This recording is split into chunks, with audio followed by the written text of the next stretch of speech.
배 안으로 숨어버린 적병들을 한꺼번에 소탕할 작전이었다.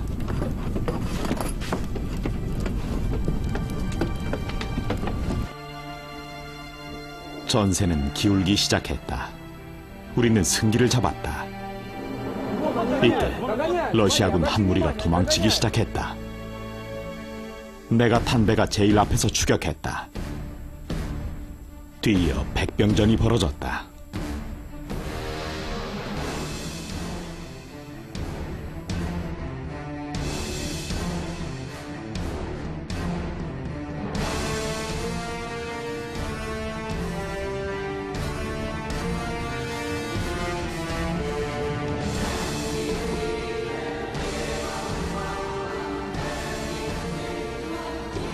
여기서 적병 40여 명을 모두 죽였다. 전투가 끝날 즈음 사이호달이 이상한 명령을 내렸다.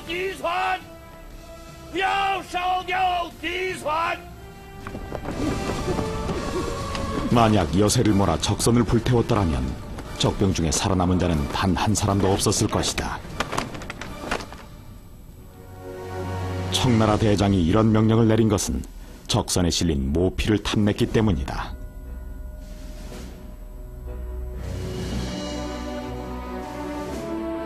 적선으로 건너갔던 조선군 조총병들이 다시 배로 돌아오고 있었다.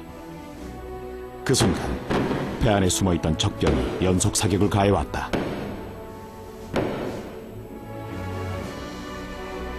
우리 조선군 7명이 그 자리에서 전사했다. 부상자 한 명은 다음 날 숨을 거뒀다.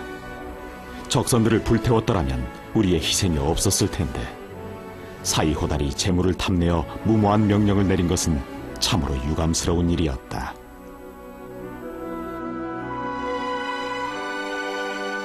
화살을 쏘라! 적군의 배를 모조리 불태워라! 쏘라! 사태가 위급해지자 급히 화전을 쏘았다.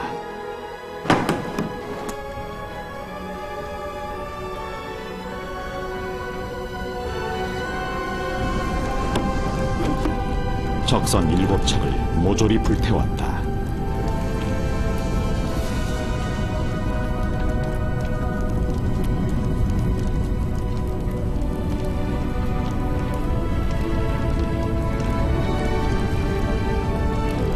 적병 중엔 강물로 뛰어내리는 자도 있었다.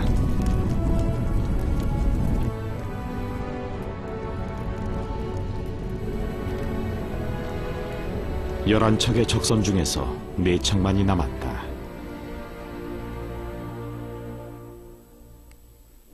타다 남은 적의 배 안엔 타 죽은 적병의 시체가 즐비했다. 살아남은 적병들은 강으로 뛰어들어 숲속으로 도망쳤다.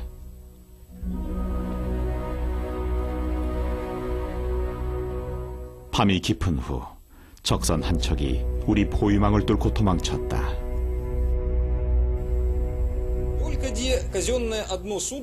러시아 측 기록에도 당시의 전황이 잘 남아있다.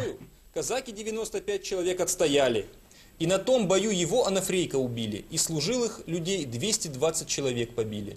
И государеву казну 77 сороков соболей из Пупки. И на том бою его Анафрейка убили.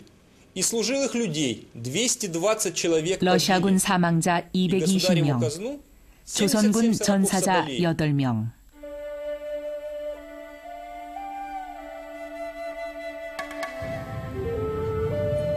이렇게 흑룡강변에서 벌어진 신유의 나선 정벌은 조청연합군의 완승으로 끝이 났다.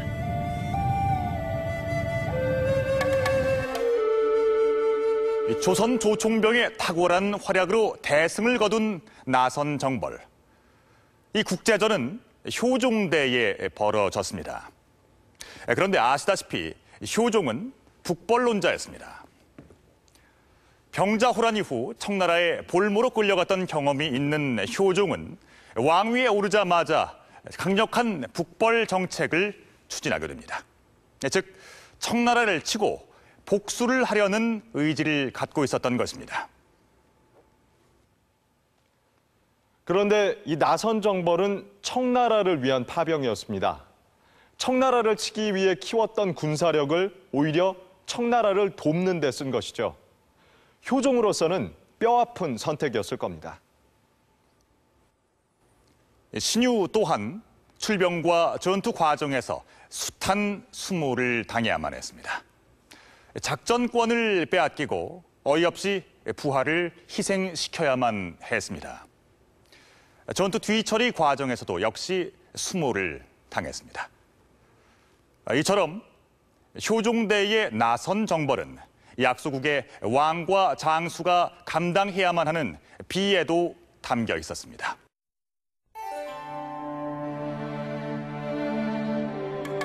병자호란의 패전은 조선 역사상 가장 뼈아픈 장면이었다. 청나라에 항복한 조선은 이른바 정축화약을 맺는데 그 5조에 보면 청나라가 원할 때 언제든 조선군을 보내도록 되어 있다.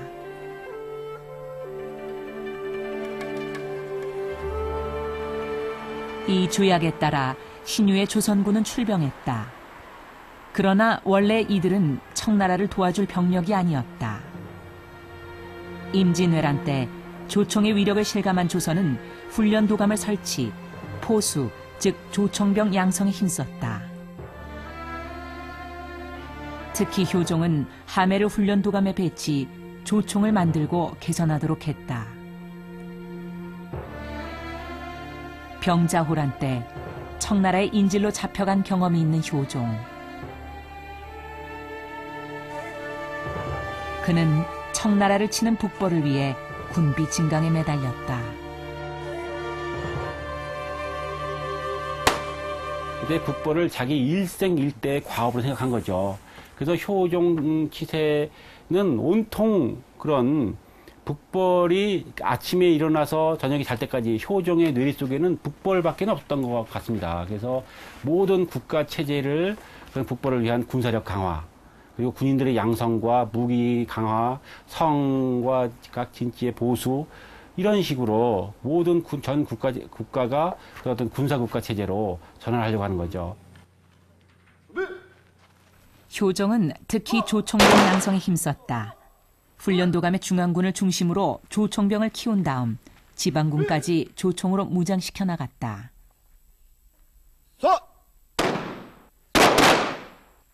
효종의 북벌 의지는 강했다.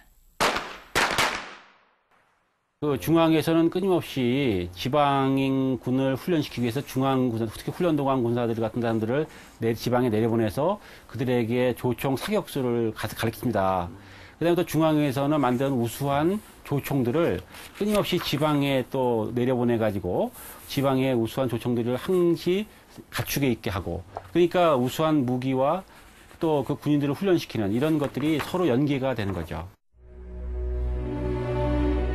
신유는 북벌을 위해 양성한 군대를 이끌고 출병했다. 청을 치기 위한 군대가 오히려 청을 도운 셈이었다. 더구나 싸이호달은 병자호란 당시 부사령관으로 조선을 침공했던 원수였다. 그런 싸이호달의 탐욕으로 조선군이 어이없이 희생당했던 것이다.